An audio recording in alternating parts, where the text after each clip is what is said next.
वज़ीर आज़म का दौरा अज़रबैजान। बाकू में सदारती महल आमद पर सदर इल्हाम अलियोफ ने पुरतपाक इस्तकबाल किया। दोनों मुल्कों के तराने बजाए गए। फौजी दस्ते ने गार्ड ऑफ ऑनर पेश किया। मियाँ शहबाज शरीफ के एजाज़ में इस्तकबालिया तकरीब। दोनों मुल्कों के दरमियान दो तरफा मुआहदे और मुफाहमती याददाश्तों पर दस्तखत होंगे। वफूद की सतह पर मुज़ाकरात होंगे।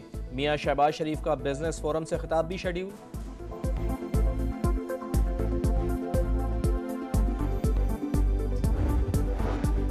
क्या बानी पीटीआई ने 9 मई वाकयात की मजम्मत की? जस्टिस हसन अजहर रिजवी का सवाल। जी मजम्मत की, मगर इसका ये मतलब नहीं बानी ने सरकारी मौक़िफ़ तस्लीम किया। वकील उजैर भंडारी का जवाब। GHQ पर हमला हो तो क्या आर्टिकल 245 के नोटिफिकेशन का इंतजार किया जाएगा? दलील मान ले तो फौज अपने इदारों का दिफा कैसे करेगी? सिविलियंस के मिलिट्री ट्रायल के खिलाफ अपीलों के दौरान जस्टिस अमीनुद्दीन खान का सवाल। बानी पीटीआई के वकील उजैर भंडारी ने कहा, कोई गोलियां चला रहा हो तो दिफा के लिए किसी की इजाजत नहीं लेनी पड़ती। जब हमला हो तो पुलिस और फौज समेत तमाम इदारे हरकत में आते हैं। हमलावर को गिरफ्तार करके सिविल हुक्काम के हवाले करते हैं।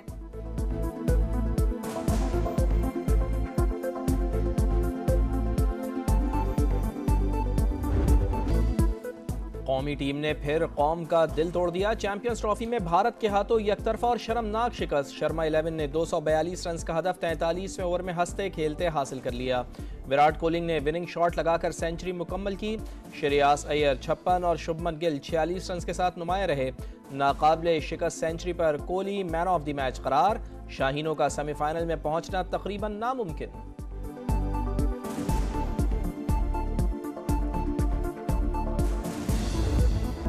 नाकिस फील्डिंग, गैर मियारी बॉलिंग, सुपरस्टार्स के चेहरों से नकाब उतर गया। शाहीन अफरीदी, हारिस रऊफ और नसीम शाह फकत 2 विकेटें ही ले सके। शाहीन अफरीदी ने 8 ओवर्स में 74 रन दिए। हारिस रऊफ के 7 ओवर्स में 52 रन बने।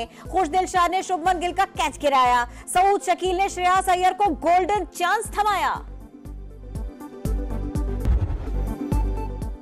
टुक टुक और फिर टुक। शाहीनों ने डॉट पर डॉट खेलने की दुकान लगा ली। भारत के खिलाफ मैच में 152 गेंदें ज़ाया की। कप्तान रिजवान 43, सऊद 34, इमाम और बाबर आजम ने 19-19 गेंदें डॉट खेली। अगर मगर शाहीनों की पुरानी डगर। चैंपियंस ट्रॉफी में पाकिस्तान की उम्मीदें नीम मुर्दा। बांग्लादेश की जीत और न्यूजीलैंड की हार की दुआएं करना होंगी। अगर भारत ने न्यूजीलैंड को हराया और पाकिस्तान भी बांग्लादेश को शिकस्त देने में कामयाब हुआ तो कहानी रन रेट पर आएगी। शायकीन ने क्रिकेट टीम की नाकिस परफॉर्मेंस पर बरहम। अपनी पेमेंट ले रहे हैं, मुल्क को बदनाम कर रहे हैं। ये 25 सिस्टम बस खत्म कर रहे हैं। बाबर आदम, रिजवान, ये सारे निकाल देने चाहिए जितने भी हैं। मेरा ख्याल है कि हमने स्टेडियम बना लिया, हमने टीम नहीं बनाई। सारे उम्मीद हमारे टूट गए।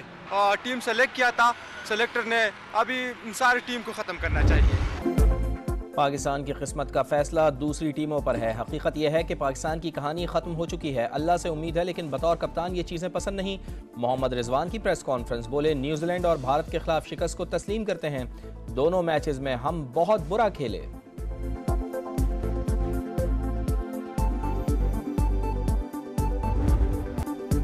किस्मत भी दिलेरों का साथ देती है। 30 साल पुरानी सोच से खेलकर कैसे जीत सकते हैं? शाहिद अफरीदी की ग्रीन शर्ट्स पर तनकीद। मॉडर्न डे क्रिकेट में 35-35 डॉट बॉल्स खेलना जुर्म है। बार बार तब्दीलियों ने क्रिकेट को तबाह कर दिया। मोहम्मद यूसुफ भी बरस पड़े। प्रोग्राम जोर का जोड़ में माहिरीन के जानदार तज्जिए। ICC चैंपियंस ट्रॉफी का मेला आज रावलपिंडी में सजेगा। कीवीज और बंगाल टाइगर्स मुकाबले के लिए तैयार। मैच में कामयाबी न्यूजीलैंड और भारत को सेमीफाइनल में पहुंचा देगी। बंगाल टाइगर्स को शिकस्त हुई तो पाकिस्तान भी इवेंट से बाहर हो जाएगा।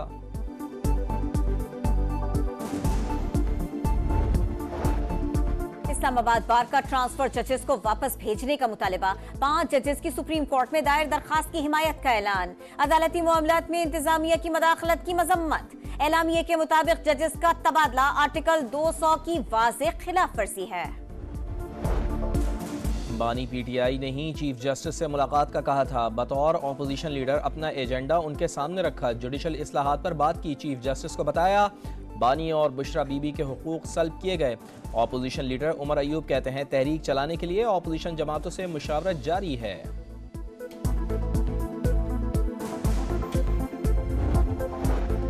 माहौलियाती तब्दीलियों से निपटने का मिशन पाकिस्तान और IMF के दरमियान आज से क्लाइमेट फाइनेंसिंग के लिए मुज़ाकरात होंगे। $1.5 अरब इमदाद मिलने की तवक्को। IMF का वफ्द विफाक और सूबाई हुकूमतों के साथ बातचीत करेगा। इलेक्ट्रिकल व्हीकल्स और सब्सिडी पर भी बातचीत मुतवक्के।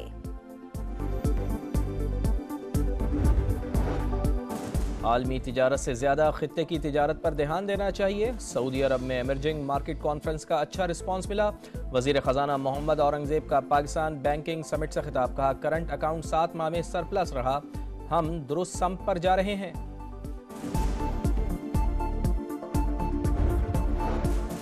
सीनियर सियासतदान और सेनेटर परवेज रशीद बने समा पंजाबी पॉडकास्ट के मेहमान। जाती जिंदगी और सियासी करियर के मुख्तलिफ पहलुओं पर दिलचस्प गुफ्तगू।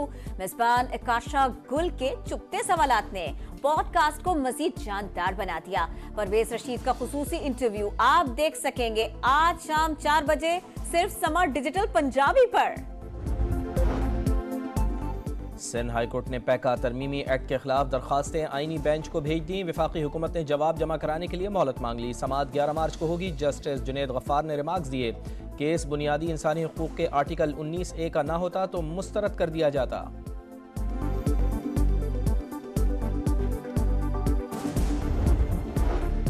मुल्क भर में आज से बारिशों के नए स्पेल की पेशगोई। मगरिबी हवाओं का सिस्टम मुल्क में दाखिल। पंजाब, खैबर पख्तूनख्वा, कश्मीर और गिलगित बल्तिस्तान में बादल बरसेंगे। सिलसिला 1 हफ्ते तक जारी रहने की तवक्को। लाहौर में बारिश, इस्लामाबाद और KP में जालाबारी। शिमाली इलाकों में बर्फबारी का इम्कान। महकमा मौसमियात ने फ्लैश फ्लडिंग और पहाड़ी इलाकों में लैंड स्लाइडिंग का खदशा जाहिर कर दिया।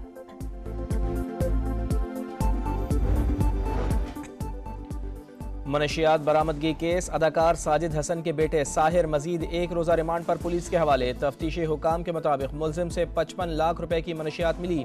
साहिर ने अरमगान को आखिरी बार 5 जनवरी को मनशियात बेची। मुस्तफ़ा आमिर धंधे में साहिर का मद्दे मुकाबिल था। कत्ल केस में शामिल तफ्तीश किए जाने का इम्कान। मकतूल मुस्तफ़ा डिफेंस फेज 8 के कब्रिस्तान में सुपुर्द खाक।